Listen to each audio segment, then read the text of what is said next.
Hello, and welcome to Living the Breakthrough, T1D Stories, where we have conversations with people who break through the challenges of living with type 1 diabetes to achieve whatever they want in life, big or small. My name is Adrian Gonzalez. I am a board member with the Greater New England chapter of Breakthrough T1D. And in my day job, I interview supply chain logistics executives on an online video talk show called Talking Logistics. But I've been wanting to do something similar for the type 1 diabetes community for the past year or two. And so here we are, the very first episode of Living the Breakthrough. And I couldn't think of a better guest to be my guinea pig than my daughter, Hannah, who, especially since she had guinea pigs when she was a little girl, than my own daughter. So, Hannah, welcome to the program and congrats on being our very first guest. Well, thanks, Poppy. I'm happy to be here. Great. Well, let's begin with when your T1D story began. And of course, I know the answer to this question, but our audience doesn't know it. So, when is your diaversary? That is the date when you were diagnosed with type 1 diabetes. And what do you remember about that day? My anniversary was October 4th, 2011, when I was 11 years old. Um, I believe I was going in for my annual birthday checkup, a little late because that's not when my birthday is, but I was supposed to go to the doctor anyways. And um, I was probably zoning out, but then I zoned back in when my mom was telling my doctor that I was drinking a lot more water than usual. And I just remember thinking that they were being so dramatic because my whole life I was being told that I should drink more water. And here I am drinking more water. And now they're upset about it. So I remember rolling my eyes a lot that day and even more when they said I need to now go to another doctor because again I thought I was doing something right for once. um so they were being really dramatic, and then I don't remember much from that second doctor besides him throwing a lot of words and needles and food charts at me. I do remember getting home that night though, specifically sitting on the last step of our like carpeted steps leading upstairs. I was sitting on that step and mom was in the kitchen, and I just remember thinking I was gonna die. Like that is all I was thinking. I was gonna die. And then my mom came over and informed me that she had made my favorite Andy's mac and cheese, the white cheddar one. And she handed me a carefully measured syringe of insulin, and then scene change. I don't know what happened next. Well, of course, I wasn't there because I remember that day as well. And of course, that second doctor you went to was your now endocrinologist at the time. And I was actually on a business trip in Philadelphia for a Council Supply Chain Management Professionals conference. And I remember mom calling me that night to tell me the news. And I just remember never not knowing anything about type 1 diabetes. I had never even heard of it. And I remember mom telling me, well, we spoke to the endocrinologist today, and he said to tell me not to do any Google search on it, not to try to do any research on my own, that when I got home the next day, we would all get together and meet with him, and that he would tell us over the next few days everything we needed to know, about type 1 diabetes and how to manage it and everything else. And of course, the moment I hung up the phone with mom, I immediately Googled type 1 diabetes and started doing my own research on it because that's what I do. I'm a research analyst. And my big regret was that I probably should have listened to mom because all it made me do was just made me get more anxious and uh, not knowing what was going on and not really understanding what I was really reading fully. And of course, I was battling, of all things, an ear infection at that time, and and then I just felt awful that I wasn't home to be there with you and mom and to comfort you. But yeah, I mean that was a day that we say that we don't celebrate that October 4th day, but we certainly mark it in our own different ways because that really changed obviously your life forever, and it changed ours as well. So that brings me to my next question. I mean, so it's now been 13 years since you were diagnosed with T1D, and you've literally spent, more than half your life living with it, experiencing many highs and lows, pun intended, over all those years. So knowing what you know now, Hannah, if you could go back to 11-year-old Hannah on those steps that you talked about, on the top steps there, um, on the day that she was diagnosed, I mean, what would you tell her to kind of ease the fear and uncertainty that she felt that day, that you felt that day? Well, like you said, my 11-year-old self thought her life was over because um, if you had never heard of type 1 diabetes, I certainly had never heard of type 1 diabetes, let alone any type of diabetes. Never heard that word before in my life. Certainly never heard of insulin. I was in sixth grade. I don't even think we ever covered that subject in school. But all I knew was that I didn't have any of that stuff called insulin anymore, and that sounded really bad. Um, so I had no background in what any of this meant. Um, and I had no one to really look to that understood what was happening besides, that second doctor I went to who threw a bunch of words and things at me that I definitely didn't want. And from my understanding, he had that stuff called insulin. So like who is he to tell me anything? Um so what little Hannah needed, I think, if I could go back, was to see, like, first off, that she wasn't the only one, and that diabetes did not mean the end of the life that I wanted to live. Um, at 11 years old, that meant that I oh so desperately wanted to be a dolphin trainer. Um, and I don't remember how long afterwards it was from my diagnosis, but someone told me about Robin Cox. And Robin Cox was a type 1 diabetic dolphin trainer. And I remember that day so clearly. I looked her up. I spent so long reading about her. And honestly, I think that was the day that that's when when I really digested that this didn't mean my life was over. Like, here is this woman who is literally living my dream, who went through the same exact thing as me. Um, and so I made it, I think, also my mission that day to do everything in my power to become the Robin Cox per se in everything I do, so that one day, if someone that I met along the way either got diagnosed themselves or came across another type 1 diabetic, they would know and they would remember, hopefully, from watching me live my life, that type 1 diabetes can't stop you from being a badass. So although I can't go back in time and show my younger self what we have gone on to do, and on day one told her that it's not going to stop you.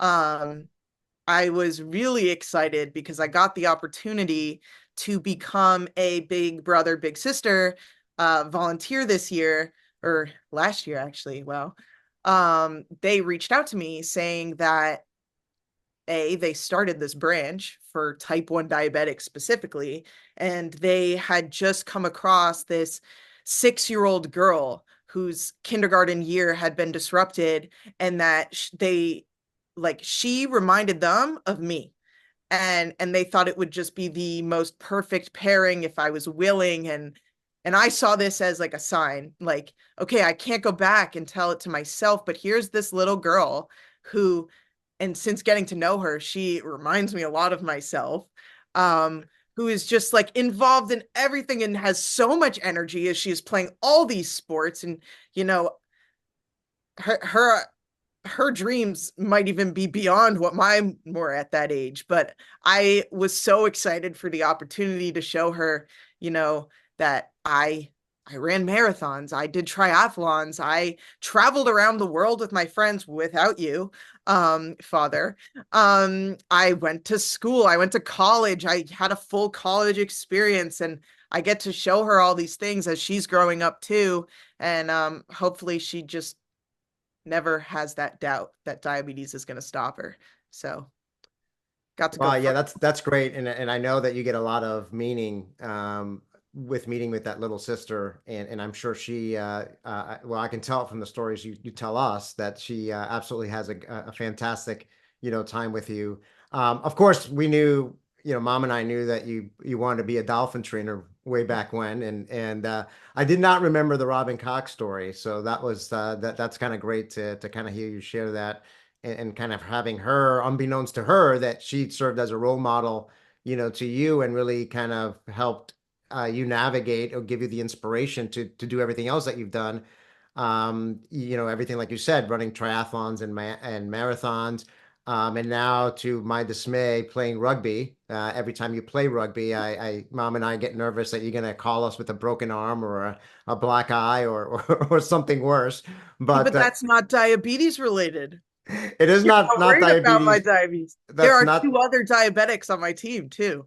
See, that's great. That's great. So, but again, I think it's just an example of how ultimately your life did not end. In fact, I think it opened a lot of different doors and it kind of changed you, and at least from my perspective as your dad, in meaningful ways, and didn't really stop you from trying and doing all these things that you wanted to get done.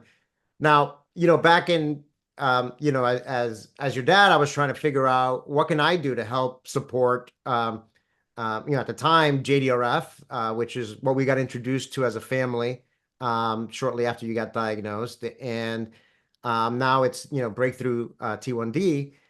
They were rebranded earlier this year, and I was trying to figure out what can I do to help raise funds or help support the community here. And back in 2016, I launched a cycling team called Logistics Leaders for T1D Cure to raise money for Breakthrough T1D. And through the past few years, my teammates and I, including Mom, have ridden in several Breakthrough T1D rides in Death Valley, Saratoga Springs, New York, Santa Fe, New Mexico, Burlington, Vermont, and other places. And in 2023, you cheered us on as a volunteer for the first time in the Burlington ride, which was great. But this past year in 2024, this past July, you decided to do the ride yourself for the first time. So I guess the question is, why did you decide to ride this year? How was the experience? And what would you say to someone who might be interested in doing a Breakthrough T1D ride or serve as a volunteer, but might be on the fence for whatever reason?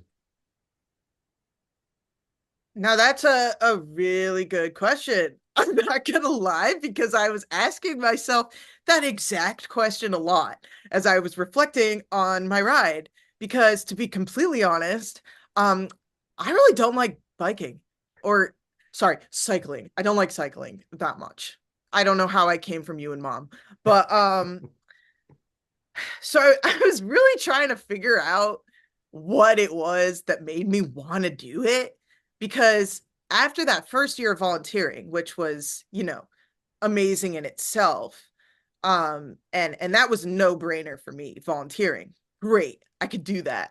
Um After volunteering, or just in that weekend of volunteering, I found myself overwhelmed with the desire to ride. It actually just made no sense. Um if you weren't aware, I'm I'm like a very stubborn person. I always have been. It has nothing to do with diabetes, with or without it. If someone told me I couldn't do something, I then, for better or for worse, had to prove them wrong. Um, I think diabetes just happened to hand me way more opportunities to prove people wrong, because there's just so many misconceptions out there and people assume that I can't do things.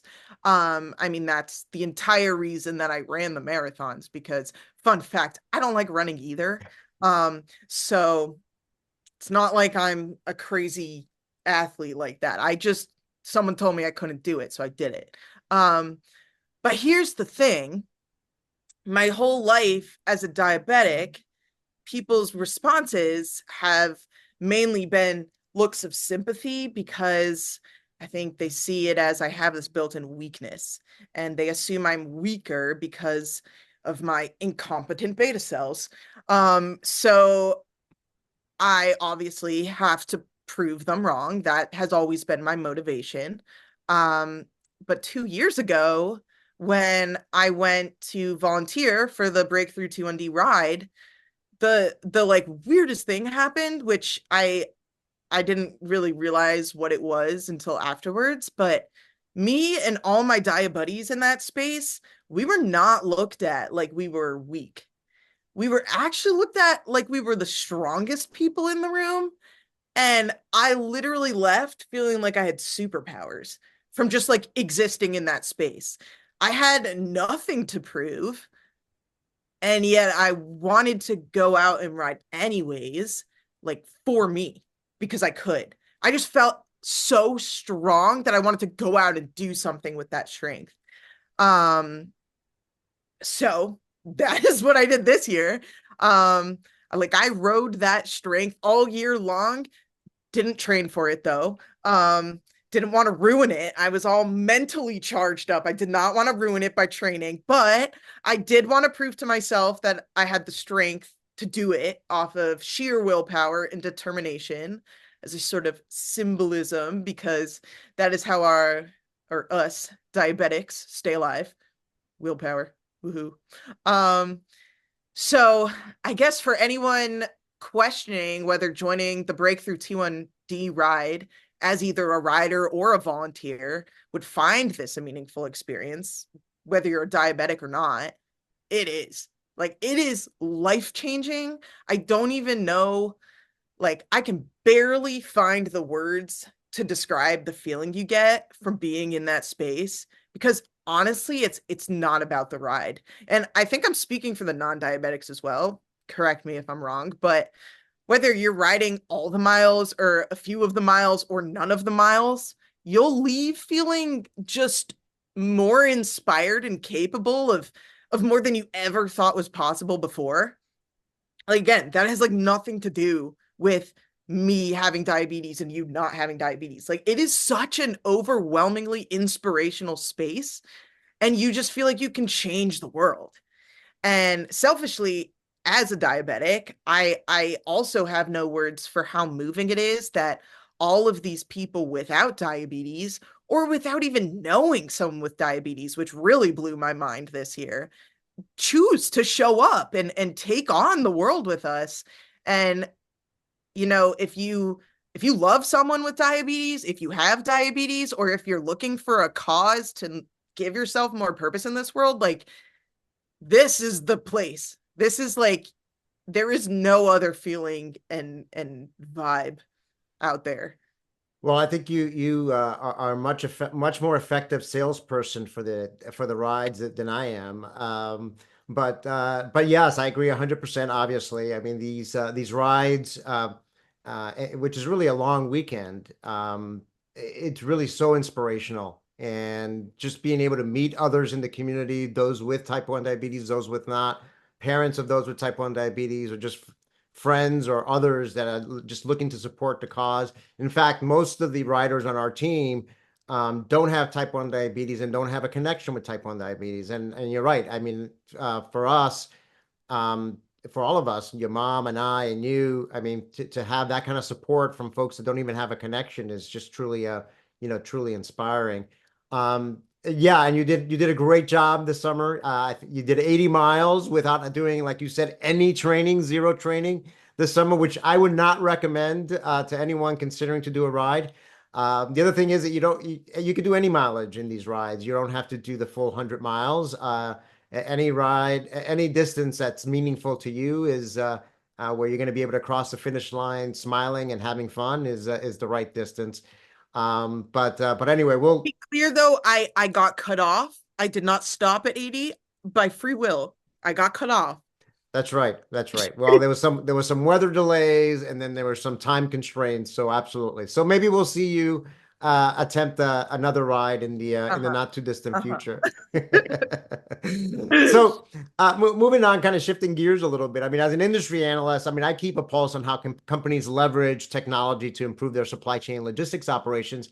And of course, as a dad of a type 1 of a daughter with type 1 diabetes, I also like keeping a pulse on, how technology is improving the lives of people living with T1D. So, a lot of the money that we raise for Breakthrough T1D goes not only toward funding research to fund a cure, but also to fund the development of new technologies and therapies to make living with T1D easier until a cure is found. So, compared to when you were, first diagnosed, again, 13 plus years ago to today, I mean, how has technology improved the way you manage your diabetes? Well, if we go back to day one, I was given two insulin pens, one with long acting insulin and one with short acting insulin, a handheld glucose monitor with little test strips that I'm still finding 13 years later, um, and a logbook. And out of everything I had to do, that logbook was my arch nemesis. I don't even get me started. I could rant about that all day. But I was told to write down and color code every blood sugar measurement that I took ever, green for normal, blue for high, red for low. Write down every dose of insulin I took and every carb I consumed. Then I was supposed to look at my handwritten log and figure out if there were any trends. Now, some people were born with a gift of organization and note keeping. I'm not one of those people. Anytime I see one of those tricolored pens, I still get flashbacks. So the logbook. Ugh. Anyways, now, It caused us a lot of angst too, as your parents. well, yeah, I was not. Ugh. Anyways, now, essentially, the logbook is gone. Um, I have the Omnipod 5 insulin pump and the Dexcom continuous glucose monitor, which the latest and greatest uh like update to these systems has, well, not only essentially eliminated the daily injections and finger pricks, but they literally now talked to each other to adjust my insulin automatically to correct for any of my inevitable human errors, and they adjust for any trends that they see without me having to tell them with my logbook, and I don't have to think about it at all anymore. So I know that there's all sorts of politics about AI out there, but whoever I have to thank for replacing the logbook with AI is honestly my forever hero. It I haven't thought about that logbook in a really long time, but that, like, technology basically eliminated the thing that was just ruining my mental health, diabetes wise. So And I think, the technology has also, I mean, you've always been good. You've always taken ownership, even when you were first diagnosed, you always took ownership of managing your diabetes. I mean, we helped obviously as your parents, but even as you got older, you took more and more of that responsibility. But your A1C has always been in a good range, but it's even, I would say, even better now, right? Because of the technology, because it's really helping with the overnight lows or overnight highs because of the fact that both these things talk to each other, the glucose monitor and the pump, so it's able to adjust your insulin levels overnight while you're sleeping to try to keep you in that safe zone, if you will. yeah, I mean it's just a win all around. I way less mental energy, and great A1C. And it allows me to be imperfect, which was a bigger consequence before if I made any mistakes. So Right. Well, and I would put it differently. It allows you to get closer to living a life like you were living before you had type 1 yeah. diabetes, which is great. And that brings me to the last question, Hannah. As a way to wrap up, let's look ahead towards the future. A future that all of us can't wait for. I mean, Breakthrough T1D's vision is to create a world without type 1 diabetes. What would a world without T1D mean to you? Well, there is one thing that I have narrowed. There's only one thing that I can think of that diabetes is preventing me from doing. And that is going on the show Survivor. So I could do that finally. Um and maybe even win. But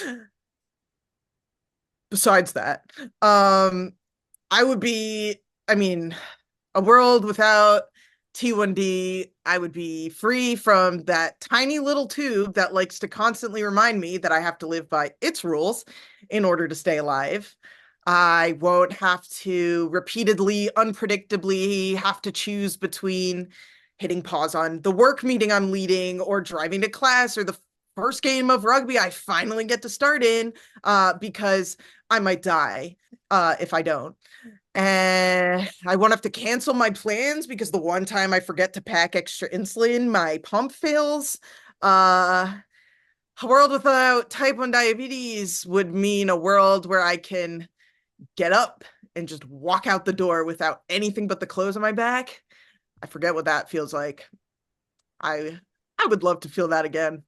So, And as your dad, I would want nothing more than that future to, and that vision to come true in the not too distant future. So, well, Hannah, I mean, thank you very much for taking the time from your busy schedule as a electrical engineer, rugby player, master's degree student, big sister volunteer, and we didn't talk about it today, but the mom of two rabbits to be my first guest here on Living the Breakthrough. And for those of you that are watching, if you enjoyed this episode, share it with your friends and family. And if you're living, the breakthrough with T1D and want to share your story, feel free to contact me, and maybe you can be the next guest on living the breakthrough. So again, thank you, and look forward to seeing you in a future episode. Goodbye. thank you.